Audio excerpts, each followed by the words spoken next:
I didn't know that was a thing. I knew you had to accrue it over time. Yeah. But that's kind of, I mean, I guess it makes sense to expect that. Basically, at the beginning of the year, saves how much time going away with it, I guess. Yeah. They got paid for it. So that's crazy. Yeah. I guess there was somebody. We have so much time. So yeah, it's really weird. I mean, I'll probably. The thing was, is I'm like, I should just take hurricanes next summer off. Like, I'm actually down for hurricanes, just for the weather. Right. But Yeah, in March will be good, and then I'll be back there in time for hurricane season. Right. Take off the springtime. Yeah. That'll be, that's still a good That's time. a It's little better. better summer. Yeah. Yeah. March is like November best month. Yeah. And then back to hurricanes. Back We're wondering if we're going to get sent to this thing.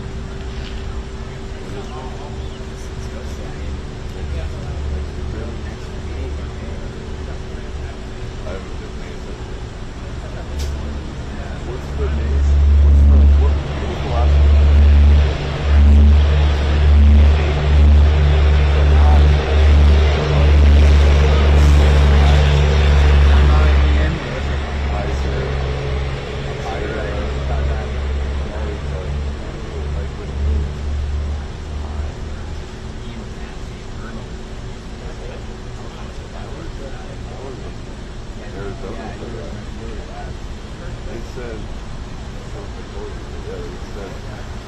They needed help from a Phoenix and police crew, and everybody was like, I want to go. I was like, they're like, well, wouldn't Cody go? I'm like, hey, if you guys want to go, like, I've never covered one. I'm like, it's all you. Like you're dying to go? That's what, there was like a lot of guys that wanted to do it, so I said, have at it. So I got out of that one. I took you and the camera on that on Francine, which kind of sucked. I thought they were both dry. Yeah, I kept them covered really well. Sometimes that water gets Dude, it's inside. like when it's raining upside down, you know. Yeah, it gets in there. Best rain club in the world can't do it. You know. So it's about 7 East Coast. West Coast. Where they go? Where they going?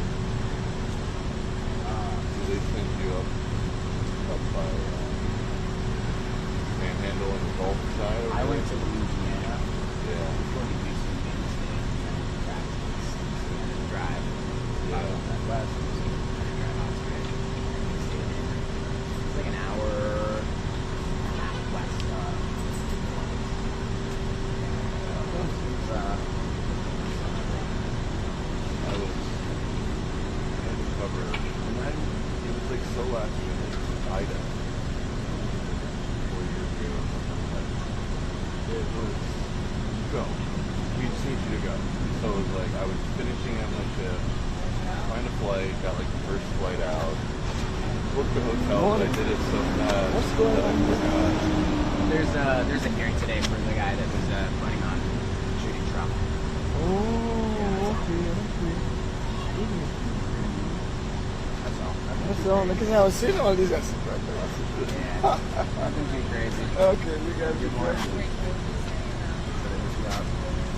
So I just like flight, hotel, car, got on the phone. I got to the airport, I was waiting. I booked like the wrong night. Like I got the one night, and then like I had the room that night, but then something weird. Like I accidentally put like check out the next day, so it was like a really like the JW Marriott, and I got there and I was like, okay, so I had to book another one.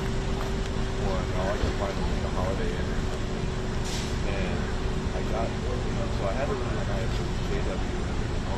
They put me on like the 10th floor. And it was looking over the French Quarter. So they wanted a live shot out the window. So and I had a shot of like the flag and the French Quarter. Did I have that shot up?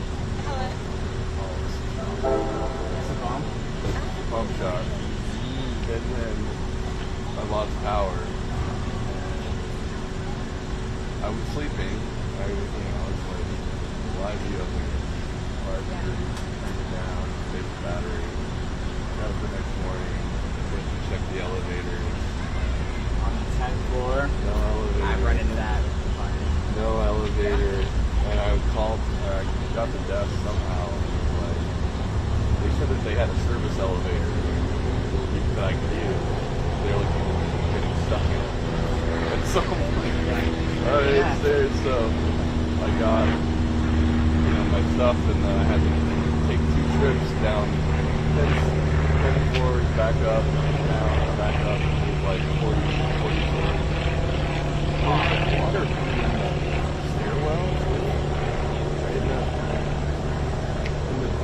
so the steps were metal. There's water. So I was like trying to, but I got to the point where I was just had my towel. I'm surprised I couldn't like carry it. Yeah. I was just letting it fall. Yeah. Full floor. My reporter and I, we did IDA, so the Embassy Suites in New Orleans, and we got there and they had already turned off the elevators. And so, thankfully, he's like a strong dude. We both carried cases up like 14 flights. A nightmare. It's awful. Yeah. I mean, that's why I now in my Marriott profile, it's like low floor preference. Where do you even do that? I need to do that. I've heard about that. If you go to the Bonvoy, log in, you have your Marriott Bonvoy account, you log in, and you put floor preference and the other decision preferences. Yeah, I love it around that. I mean, hey, ground level, like at least nothing over 5 for me. Because 5's actually a good. I like 5, so that's manageable with the stairs. Yeah. And then if you're doing a shot out the window, there's like kind of like the top of the tree. If you think about it. Then you gotta get, just like if you're doing a shot out the window on the ground floor, it's not as Right. You don't get a good. Yeah. Sometimes it's just like an edge. Right. If it's not a hurricane, If it's not, yeah. I mean, even if it is a hurricane, once I'm on the elevator, I'm okay. I can avoid being on the elevator. I'll ground level floor, fine. You gotta put me even on the second floor. Yeah. Yeah. You could put. You can put this with handicap. Right. Right. Handicap. So it's gotta be first floor. That's it. I was fucking couldn't know. Well, they said I was working for 5. They said it's over to Nassau. Nobody would go. And, Is that 5? yeah, they said it's I don't remember the name of the storm, but the thing was going right over. You look at Nassau, and there's like this little dot in the middle of the. Is that the one that's Dorian? Is that the one that sat on top of it? No, Dorian. But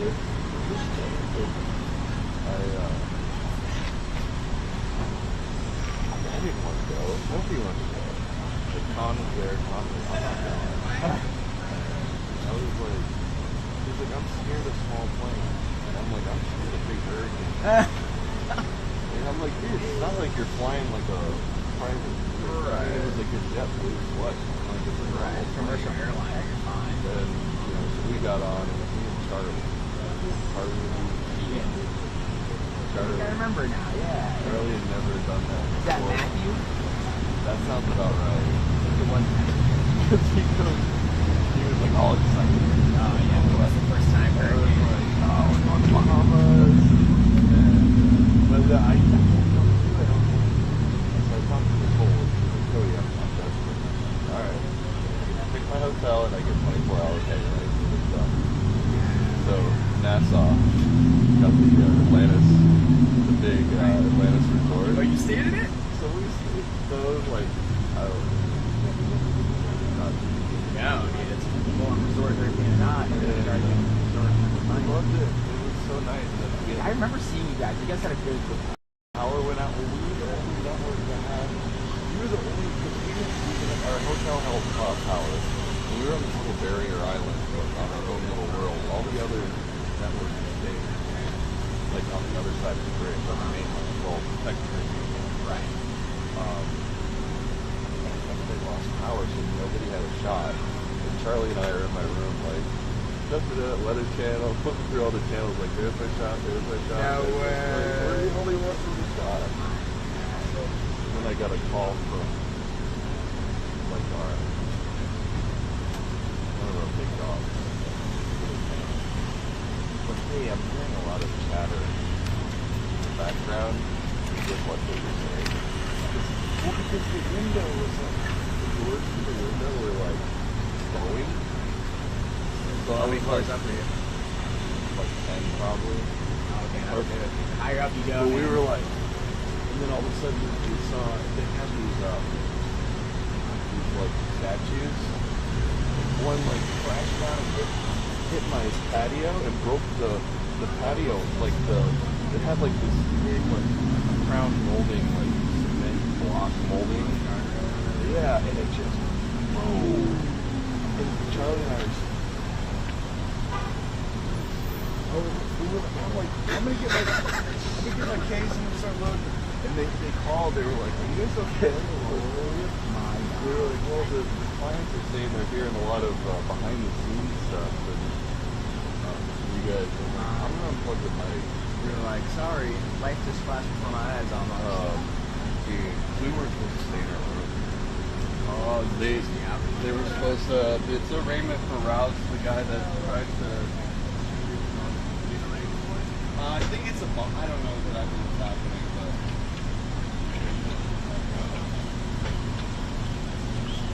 Yeah, no. Well, yeah, because the guy who just opened, so they were sweeping floors, like they were making sure everybody was out of their rooms. So we just stayed in our room. But then Charlie like opened the sliders, and all the home, you hear like the wind tunnel, and all you can hear all the doors like going. Right. You're not supposed to do that. And I was like, dude, shut the door. And he couldn't get it shut.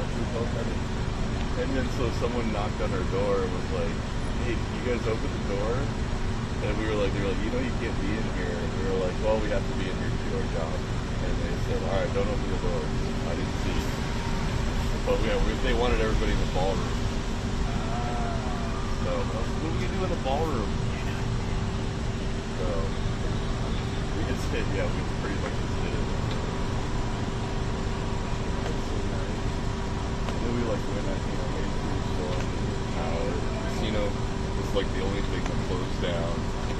And then it was like the only place to eat was a restaurant. It was like, surf and turf. We were like, all right, lobster dinner. Everybody else was. That was a fun one. Oh, but Charlie said, so I didn't even rent a car. I was like, I'm gonna rent a car. Like, we got a good shot of the resort. We walk up to the beach, and there's people there. We got swords. Yeah. If things get wiped out, we can. So if you got on the phone with Nemo, who's like team up for the island, and they were like, oh yeah, we'll come. So I was like, yeah, if they want to come pick us up, take us on a ride. Yeah, that's cool. Right on. Yeah, so we went with them, they picked us up, and then it was like, make sure you bring your passport because we might take you on a little plane to fly over. And I was like, okay, cool. So we bought our passports. I looked at Charlie. I was like, well, what's your passport? So whatever, just make sure you hold up your passport.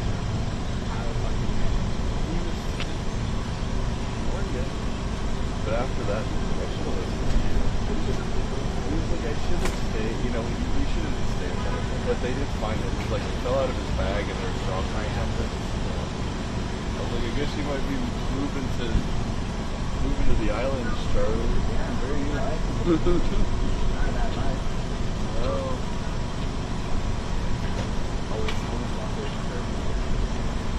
oh my god. That's the only good thing. Like, I'm pretty overcome. Like that excitement.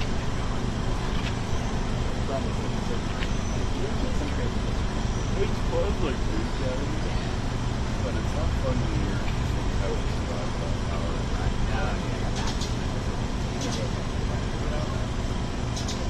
Just gone out. I'm like, hot shower right now. Yeah.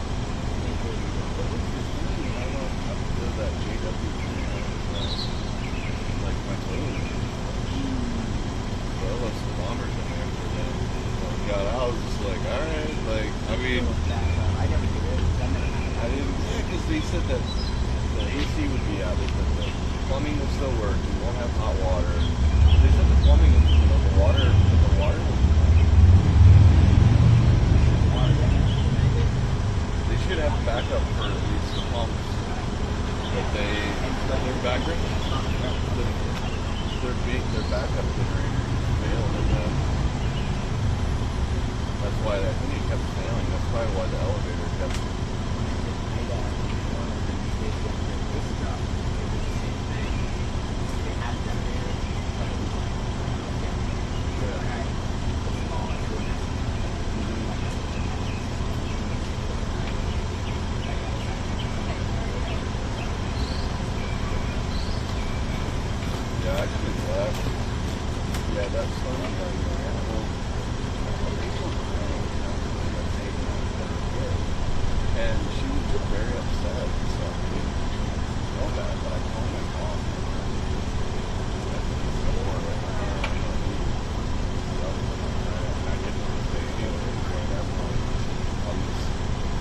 That's what I did. I got over it. Well, they were like, that's okay, we got other crews here. But that was why I had to unload everything out of my hotel. But that's why I had to go upstairs. I couldn't even get an SUV or a truck, dude. I had a BMW, like a... So I'm like, door passes, I jump in this BMW, there's debris everywhere. I'm just like, yeah. I just don't know. Could fly out. Yeah. We had to do when we strip phone. Yep. Long drive.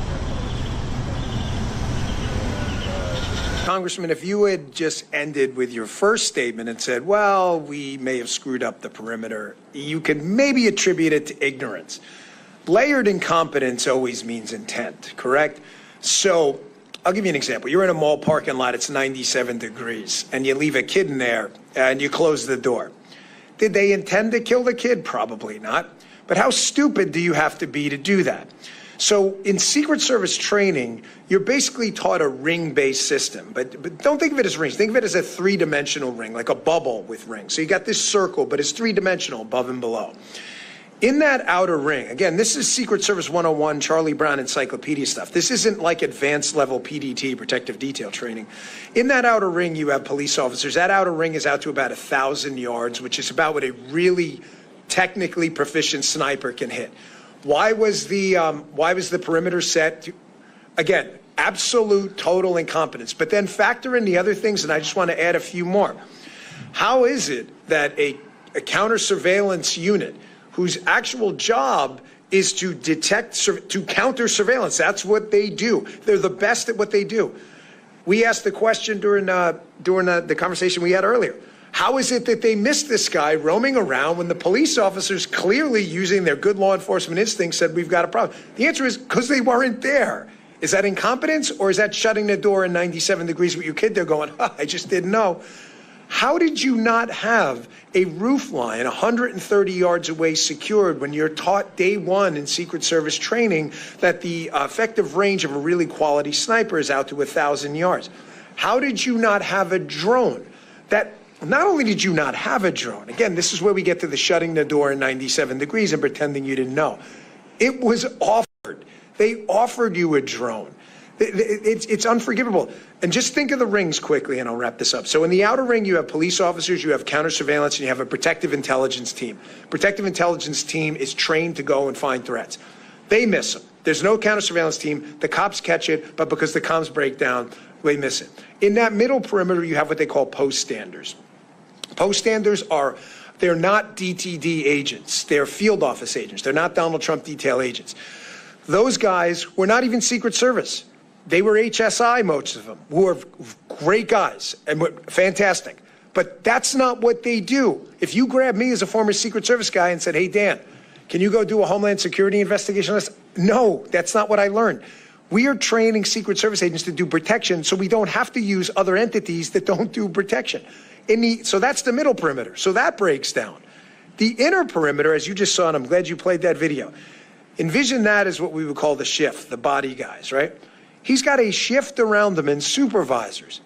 Everyone missed that guy crawling across the roof when he defeated the external, the middle, and the internal perimeter.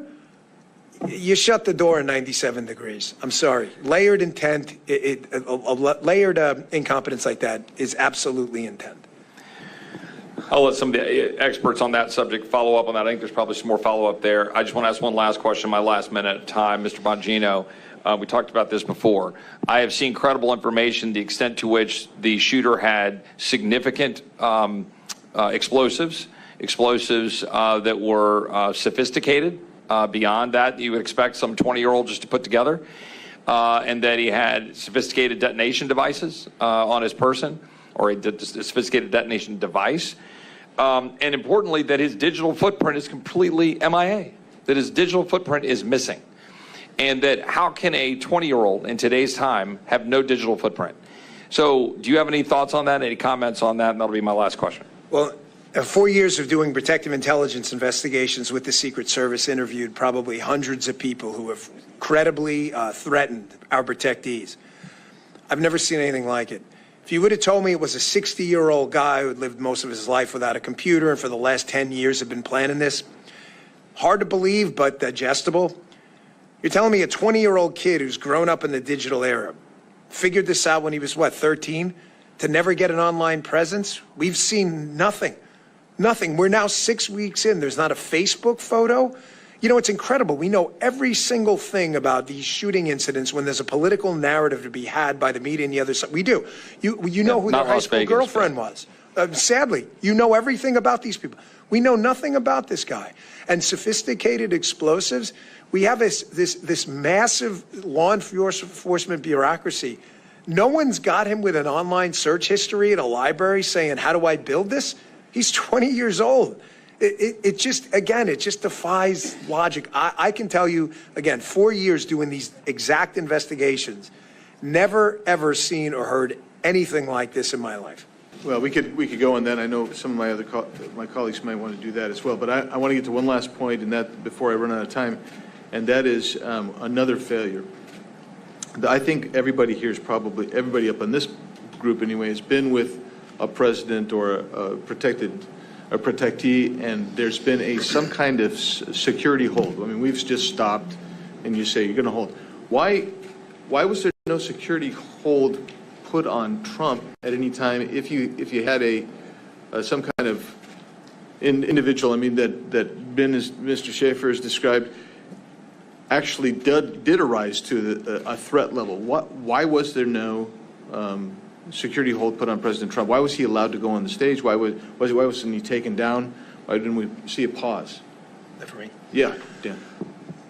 What makes your question even more impactful is every Secret Service site for a high threat level protectee has what they call a holding room, which you would guess is for holding the protectee. I see Congressman Gacy because it's actually called the holding room. The holding room is for things just like this. The holding room is let's say a congressman shows up and is a little late. There's an accident. They'll hold them in the holding room saying, enjoy. You all have been in it. None of this is new. You've been in the holding room. There's a Secret Service agent at the door. You guys have congressional hardpins. A staffer escorts you in. Every one of you has seen this.